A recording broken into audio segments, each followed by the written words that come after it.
Hello everybody and welcome back to another episode on the Hermitcraft server. My name is Asuma and this is how I used to talk in my older videos.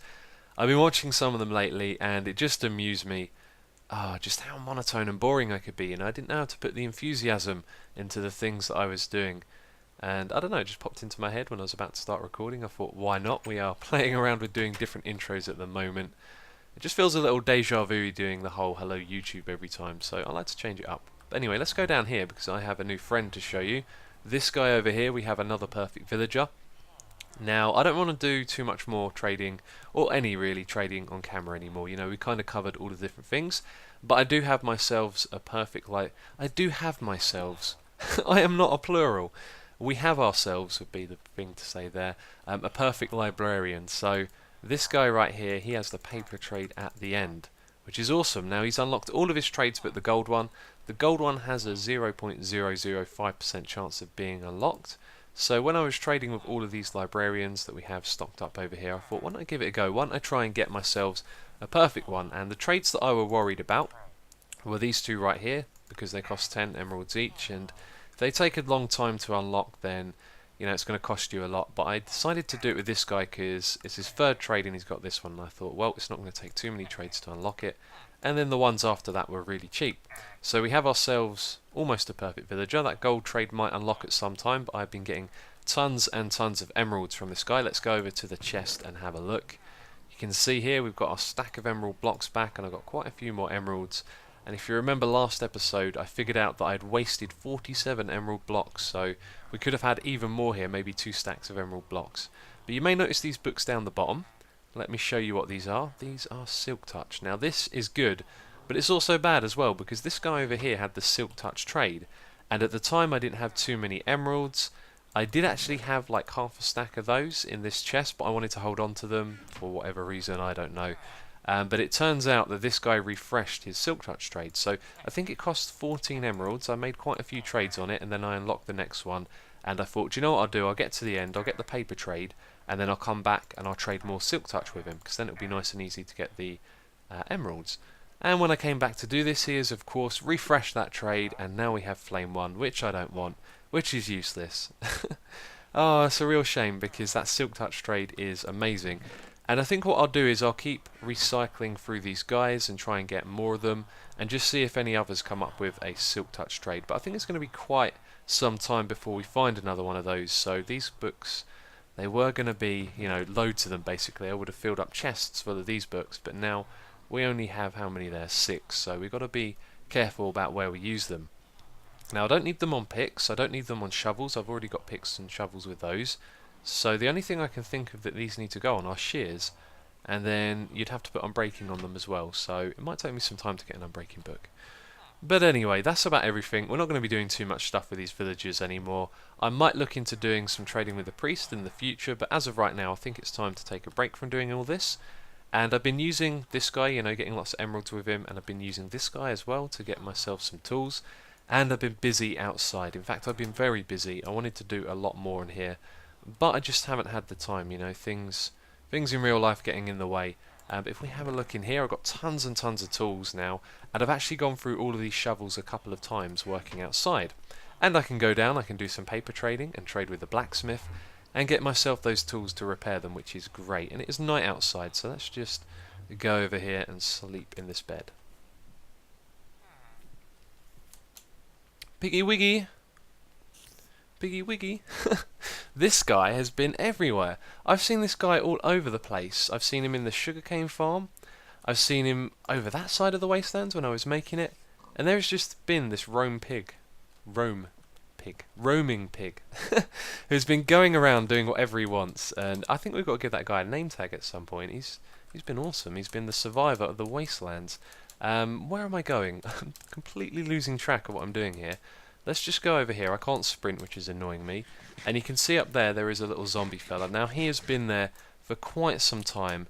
I don't know when exactly he came around and started standing around here, but that's all he does. He's picked up his sugarcane. He just stands here. Occasionally he looks around a bit, and that's all he's doing. He's like a tame little zombie. Look, I can walk right up to him.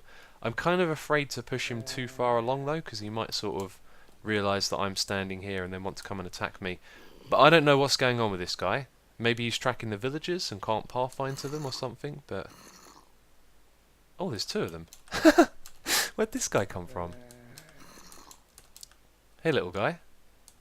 Are you also friendly? I think you are. Ah, he's so cute.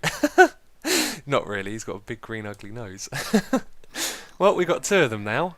I think I'll leave them be. Oh, that's so random. Anyway, as I said, I've been busy, and I did spend some time, working on the desert area. I've just been clearing as much sand from this area over here as I can. So, all of this was cleared, I think, last time we had a look at it. I've cleared more, going all the way over to the edge of the wastelands over there. And then I've started clearing all the way up to the corner up there. So if I throw an ender pearl and we just go over there and have a closer look, you can see the edge of the wastelands area over there. Oh, goddamn sprint bug. I think in 1.7 they added a sprint key. Pretty sure they did. I'm going to look forward to that. So yeah, you can see where I've cleared it all the way up to the edge there. And I've actually missed a little block of sand blocks right there. But yeah, slow process doing this. Haven't had much time to do it, but we are making progress. I think I'm just going to clear a really large amount of sand before I do my next dig and pick up all of this sandstone. And a lot of you have been commenting about the wastelands, saying that we need to actually have more slopes and a variation. Ugh, it broke. Let's kill this guy. There we go, easy, one hit kill. Well, with the arrow. Yeah, lots of suggestions about adding different heights to this area, and you know what, I think it's a good idea to add a bit of height variation. So when we go over in those directions, it's a lot more hilly, and we'll try and keep some of those hills in. And over here as well, it does get a little bit hilly, as you can see here. This comes up a bit higher, so although we've flattened out a lot of the area around the central bit, which I think is a good thing, because then you get a good view of everything going on around, we'll try and keep some hilly areas in the future. Now, I've seen lots of comments about creating some like spikes or terrain features. I've got ideas for those. Spikes was one of them. Using mossy cobblestone in places was another, and also coal and ore veins, because I have tons and tons of coal and ore blocks which I'm never really going to use, so I thought, why don't I use them for decoration in the wastelands biome. So one of the ideas that I had was maybe you'd see like a coal vein come out of the ground a little bit and then go back down, and then it would appear somewhere else. So we can put down lots of coal and ore blocks out there and use them for aesthetics in a sort of biome environment, which is a really interesting use of them. Anyway, what are we going to be doing now? I have no idea. I think I've talked about all I wanted to talk about for now. We should head over to the Dig for Hire shop and find out if I have a job or not. Nope is the answer. We do not have work to do at the Dig for Hire shop. Someone gave me the impression they were going to be putting in a request, but maybe they just haven't got around to doing that, so we might have a digging job to do in the near future. But there's something else that I want to show you right now. Now, in the comments on the previous episode, a lot of you were talking about the Wastelands temple we have right here, suggesting that I should change the materials that this is built with, make it out of mossy cobblestone and things like that. And I've got to say, I'm no longer going to be changing this. I changed it up a few times. It is now big enough for us to do our operations in, and this thing is only temporary anyway, so it's staying how it is for now, and one day we'll be tearing it down. But another thing in the comments on the previous episode, a really good suggestion that I very much liked. Now, it's going to be a little bit flawed because I haven't started doing this from the beginning, but the suggestion was to keep track of how many diamonds we save by doing this. So each one of these is worth 4 diamonds, and we could add that all up and keep count of how many diamonds doing this trading stuff is going to save us. Now, we've got some gear up the top here. I'm wearing some of the gear that I've already got from trading with these guys, and I think what I want to do to start off with is like an estimate. Now, if any of you are thinking of doing trading, then you're going to do your perfect blacksmith, then keep note of this, because it's going to be really interesting over time to see how big this number is going to get, the amount of diamonds that we will save over time. So what I'm going to do is go around and estimate how many I've used so far. I know I've repaired my shovels a couple of times. I think I made about 5 or 6 picks recently and enchanted and repaired those. So I'm just going to go around and try and estimate how many diamonds it is I've actually saved so far. So you guys know, whenever it comes to numbers, I always like to get you guys to guess. So you can have a guess right now. You don't have to post a comment if you don't want to. But how many diamonds do you think I've saved? Now, I don't know the exact amount because I haven't been keeping track. I've tried to make a very good estimate. I've thought about all of the trades that I've made. If you're wondering where the glass went here, I thought I'd put that in the middle and then the iron block kind of blocked the chest at the top, so I thought, oh, I'll just put it over here. Yeah, I've tried to be as accurate as I can, thought about all the different trades I've made since I unlocked this guy, all the ones I've made in the past, all the ones I've made with this guy. Now, we kept track of that in the last episode, so I added up all of those, and I looked in the chest up here and I figured out which ones were from some of my previous trading. So I think the number that I've got is actually fairly accurate, but I'd guess, if anything, it's probably going to be more than this. So anyway, let's have a look.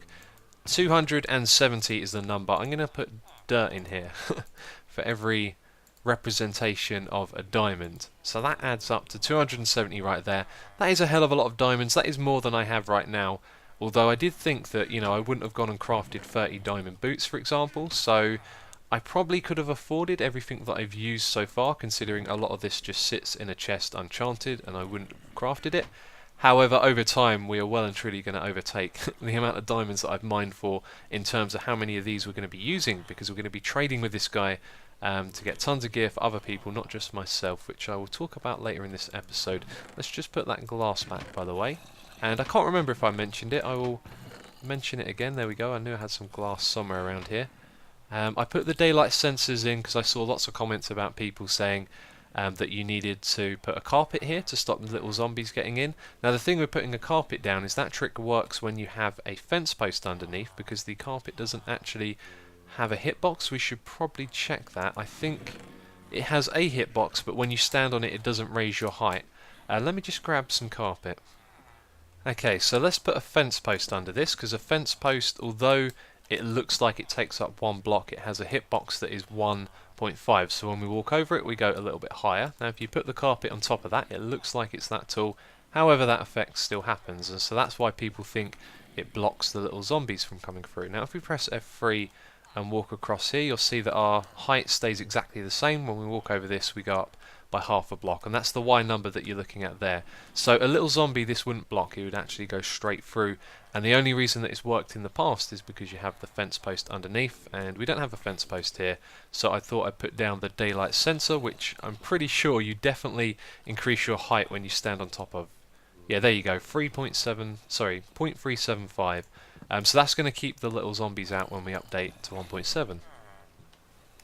So right now you are watching some footage of me building a nether tunnel. Now this is something that I had to do, and building a nether tunnel isn't that interesting unless you're going to make a nice fancy one. So there are a few things I wanted to talk about, and I've been really busy lately, so I needed to get this nether tunnel done. I thought, do you know what, I'll make it into a time lapse and I'll talk about these things over the top of it. So I have interesting news regarding 1.7. We've had a few meetings and we've got a good idea of what we want to do when 1.7 comes out. So this is partly why I'm making this nether tunnel, because we need to be able to get to the new terrain. So I'm going to build the nether tunnel, put the nether portal at the end. Obviously I'm not going to light it just in case someone, you know, goes exploring and goes through it. In fact, I should really leave a sign saying, you know, don't activate this portal. But then when 1.7 comes out and we update to it, then we can go through that nether portal and go into the new area. Now I don't know when 1.7 is coming out, but I feel it could be soon. You never really know with Mojang. They don't tell you, you know, like in a snapshot when they release one, when the next one's coming out or how long they think it is till 1.7 is out. So it could be a matter of weeks or it could be a matter of months, and I've got a feeling that it's going to be coming out in a couple of weeks. So I wanted to get this nether tunnel out of the way, so when that comes out we're ready to go into this new area. And the new area we've already had a look at as well. We made a server that had the same seed and it generated all of the world in 1.7, and we flew around and looked at a few different locations, and we really like this one. So I'm not going to tell you too much about it. It has some of the new biomes nearby, and it's a really nice location where we're going to be building a new hermit town, which is what we're working on at the moment, you know, organising building a hermit town. We're going to try and make one even better than the one we had last time. It's going to be in the new biomes, and in general I'm really excited for it. So I needed to get this nether tunnel done, you know, so we can go over there when 1.7 comes out, and as I said, I don't know when that does come out. There's a few other things that I've got to do which are quite time consuming as well. One of them is to go into creative mode. Now I'm not going to do that on this account. I'm going to bring in a second account, and obviously I'm not going to go around spawning diamonds or anything like that. I'm only going into creative world so I can teleport around the map, and I'm going to teleport to all of the structures that there are, like the witch huts and things like that, because we are in 1.6.4, and I thought it would be a good idea to update and then go around myself, but I just haven't had the time to explore in survival mode. So I think the best thing to do is just to make a list of where all the structures are and teleport to them one by one so that they're saved. Now I need to do the same thing in the Nether as well, which is going to be even more time consuming because there's fortresses all over the place, but hopefully I'll get all of that done before 1.7 comes out. So I've got a lot of work to do, as well as keeping up with making all of these videos and running my server. It's just been really crazy lately, and there's been all kinds of things going on. And I must remember to say we have the quad witch hut on the server as well. So another really good reason to visit structures is because we want to save that. I don't think anyone's actually visited it yet. I think someone might have, but if we don't go and visit it while we're in 1.6.4, then we're going to lose that, and that's a project that I think a few of us are looking forward to doing in the future. So the next thing that I want to talk about is a show that Biffa's doing called Tea Time with Biffa. Now I think a lot of you watching will be interested in this because it is about the Minecraft community. It's about running a YouTube channel and making videos, and Biffa is offering up a lot of advice and tips and tricks on how to do those things. And I know there's a lot of aspiring YouTubers watching these videos. That's kind of how it goes in the Minecraft community. It's the way I got started. I was watching someone else and I thought, do you know what, I'd like to do this myself. And so I thought you'd find this series very useful because there's lots of useful information, and also there are interviews with YouTubers as well. And for his first episode he interviewed me. I was honoured to be a guest, and I went on there and I offered up some advice about YouTube. So if you are interested in watching that, there's always a link on the screen and in the description box, and I think you guys are really going to like it, so go over there and check it out. It's a really good show. So the last thing that I'm going to be talking about is the Wither farm. Now I was reading the comments on the last video, seemed like some people were really excited to see that project and were hoping to see me build it this episode, which unfortunately I won't be. That is going to be a massive build, but of course we have to design the farm first. So me and Mumbo have been working on it. It's not just been me and Mumbo though, we've been working on it with Deco the Redstoner as well, and it's taken us some time, but at the moment we have a design that looks really interesting. Now I'm not sure if it's the one that I'm going to use, but you know, I want to get this done as soon as possible, so hopefully I will have a design that I will be using. And I am really excited because, as I've said before, I've got a trick up my sleeve that I think is going to make this Wither farm really good for getting Wither skulls. So I'm really eager to do it. It just takes some time to design it. You know, it could end up taking a couple of weeks. There's a lot of different ways of making farms. You want to test them and make them efficient, and you know, the most spawning area, and there's all sorts of things that go into it. So it may take a little bit of time, but as soon as that design is done, I'll be building it here on Hermitcraft. So hopefully it won't take too long to get that done.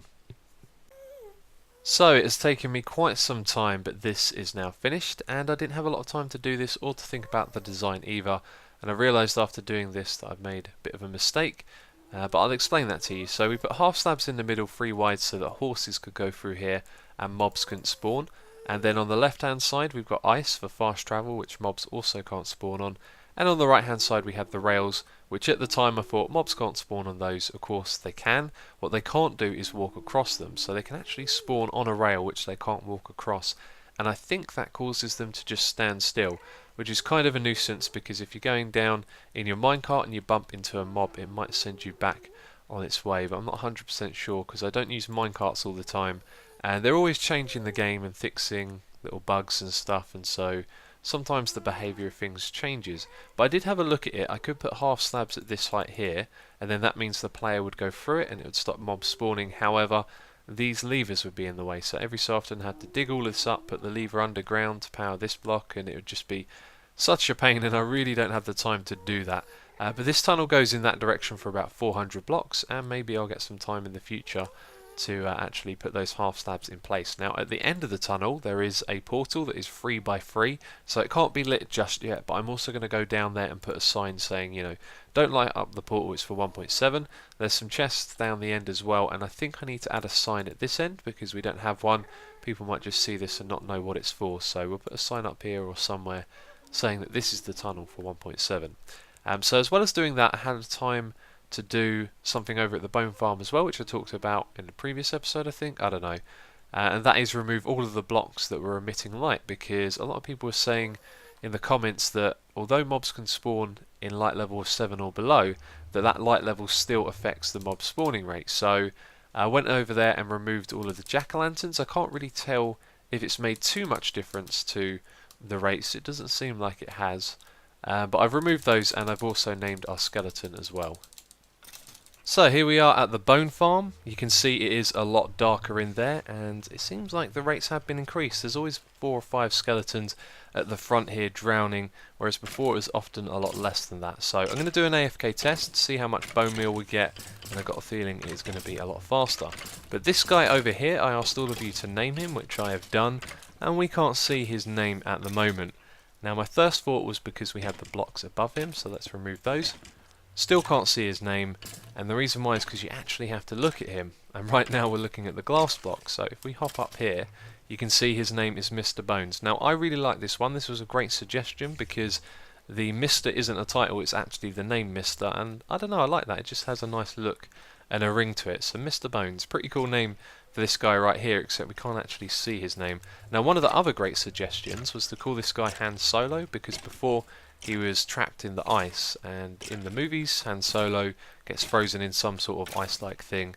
And so I thought that was a really cool suggestion, but I decided to go with the glass because I thought it would look better. And I think if this guy had the name tag like he does at the moment and he was pushed in the ice, we still wouldn't be able to see it. But that is something, I guess, that needs to be tested. Now my worry here is that we're never really actually going to be able to see this guy's name now, which is a little bit of a shame. But yeah. One of the other things I thought of was we could remove the glass at the front, so then when you look at him you'll see his hitbox and then the name will appear, except then he'll be able to shoot you. And if we do the same thing at the bottom here, you know, you can look at his legs but his name doesn't appear when you do that, which is unfortunate. So we didn't have a lot of time to get too much done this episode, but what we did do is really important, because that 1.7 transition, it could be at any time, so we got that Nether tunnel out of the way, and I still have a hell of a load more stuff to do, like flying around in creative mode and loading up all the structures. That is going to take a long time as well, so it's a bit of a shorter episode than usual. I hope you don't mind, but as always, thank you very much for watching, and I will catch you next time.